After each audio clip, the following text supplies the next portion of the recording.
Hello everyone. Today we are going to discuss the poem Break, Break, Break by Lord Alfred Tennyson. This beautiful lyric was first published in 1842, 9 years after the death of Arthur Henry Hallam, Tennyson's dearest friend, whom the poet mourns in memoriam. In memoriam is more a poem on life, human hopes and fears roused by death, but Break, Break, Break is a real poem of lament or a funeral song. The intensity of feeling and of personal loss is nowhere so poignantly expressed as in this perfect lyric. In the 1842 volume, this poem is considered as the most thoughtful and perfect of Tennyson's songs. The poem was actually composed by Tennyson walking at the night in the lawns near Somersby, though in the poem he imagines himself sitting on Hallam's grave and surveying the scene around. So let's start the poem. Break, break, break on the cold grey stones, O sea, and I would that my tongue could utter the thoughts that arise in me. With a heavy heart, the poet invokes the sea to continue to strike the icy grey rocks on its coast with its waves. He feels that he has no words to express his innermost feelings at this time. जो poet हैं वो समुद्र को address करते हुए बोलते हैं कि वह अपनी लहरों से तट पर स्थित जो बर्फीली चट्टानें हैं उन पर स्ट्रोक करना जारी रखें एंड उसके बाद पोइट महसूस करते हैं कि वह अपने अंतरतम की जो भावनाएं हैं उनको व्यक्त करने के लिए उनके पास शब्द नहीं है. Tennyson fell in a mood of grief and despondency on account of the death of his friend Hallam. Oh well for the fisherman's boy that he shouts with his sister at play. Oh well for the sailor lad that he sings in his boat on the bay. It is all right that the fisherman's son is shouting gleefully while playing with his sister. This too is all right that the sailor boy sings a song seated in his boat sailing on the sea. ये भी सही ही है कि जो fisherman का बेटा है वो अपनी बहन के साथ खेलता हुआ खुशी से चिल्लाता है और अपनी समुद्र में चलती हुई नाव में बैठा हुआ गीत गाता है, मीन्स सॉन्ग गाता है.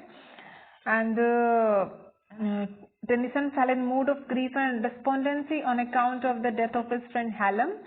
So the poet saw his mood reflected in the waves of the sea.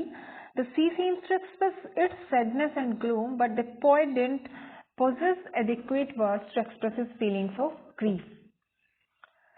In these lines, the poet Tennyson expresses the all-round joy that he notices on the Clevedon beach, boy or a young sailor.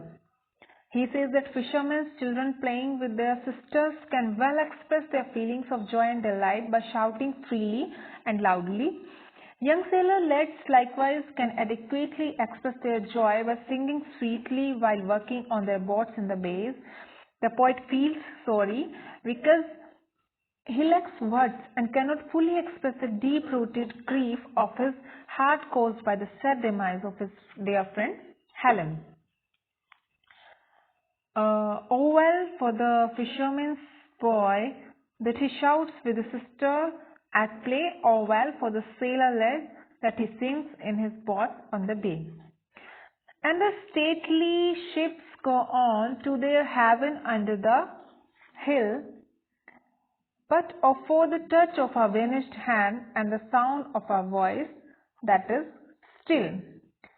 Whose ships are going to the port for rest? The port is their haven.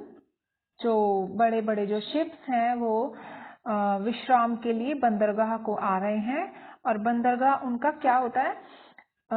Port is their haven. Haven means here haven means जो ships हैं उनका आश्रय स्थल है बंदरगाह. But the poet is sad at heart. He yearns for the physical presence of his friend which is not to be there anymore, and the sound of the voice that is still. Means जो friend है poet के वो अब उनकी उपस्थिति यहाँ पर कभी भी नहीं होगी. Nature is not affected at all by the death of his friend. The poet observes majestic ships returning from their long voyages and is reminded of his friend who is dead, his friend Helen, who is to return no more. The poet observes that ships go and return and find shelter under the hill in the harbor, but the dead never return from the country of the dead. The sound of a person who has died can never be heard in the world. The poet feels sorry and expresses the deep longing of his heart to enjoy the company of his departed friend and listen to his words once more. He keenly wishes to enjoy a warm touch of the hand of his friend, but cruel death has deprived him of his dear friend, whose voice he would not be able to hear anymore. These lines are full of heart-touching elegiac spirit and tone. Here the poet enters into a sort of philosophical meditation. Now next lines are: break, break, break at the foot of thy crags, O sea, but the tender grace of a day that is dead will never come back to me. Once again the poet asks the sea to go on doing as before, that is striking the rocks on its course situated at the bottom of the hill. फिर से एक बार जो poet है वो समुद्र से कहते हैं कि वह वैसा ही करता चले जैसे कि पहले से करता हुआ आ रहा था. मीन्स पहाड़ी पर जो चट्टानें हैं उन पर प्रहार करता चले. उसके बाद जो पोइट है he grieves that the soft beauty of those days when his friend was there with him will not be there any more. जिन दिनों में पोइट अपने फ्रेंड के साथ होते थे उन दिनों को याद करते हुए पोइट शोक करते हैं कि उन दिनों का जो सौंदर्य था, जो ब्यूटी थी, वो जब उनका मित्र उनके पास रहा करता था अब कभी भी लौट कर नहीं आएगा. The poet feels sad at the memory of his dead friend Helen. He expresses the deep longing of his heart to enjoy the company of his departed friend. He notices the sea, the sailor's boy expresses themselves in their own way, but he is unable to translate his feelings into words. The poet draws a contrast between human life and human institutions with nature and her phenomena. Human life is transitory and nature is lasting. Nature repeats itself, but human joy once departed never returns. The poet observes that the waves of the ocean have been striking against the rocky shores since time immemorial and will continue to do so till infinity. As against this lasting natural phenomena, the duration of human joy is very short. The poet remembers the happy days of his friend's company and feels sorry that those blessed moments will return no more. These lines show the philosophical mood of the poet.